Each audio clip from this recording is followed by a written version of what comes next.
সত্যি অপরূপ দৃশ্য, পাশে দিঘি, তার মধ্যে ফুচকা হাউস, খুবই মজা। ফুচকাগুলো খুবই সুস্বাদু। এই যে আমার পাশে পুকুর পাড়, এই যে এটা হচ্ছে ফুচকা হাউসের জানলা।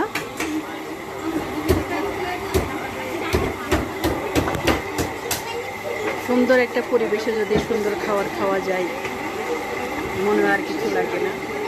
বিকেলবেলা শান্ত পরিবেশ, এখানে অনেকে আসেন, খেয়ে যান। দীর্ঘক্ষণ পুকুর পাড়ে বসেছিলাম, চিন্তা করলাম একটু ফুচকা খেয়ে নিই। ফুচকা না খেলে ভালো লাগে না। ফুচকা হাউসের পাশে এসে খুবই ভালো লাগলো বিকাল টাইমটা।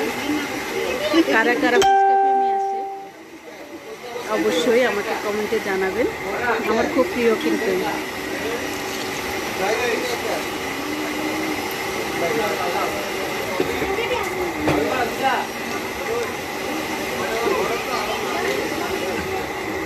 আসলে আসা হয় না, খুব কম আসি। যখনই আসি তখনই চেষ্টা করি ফুচকা খেয়ে যাওয়ার জন্য।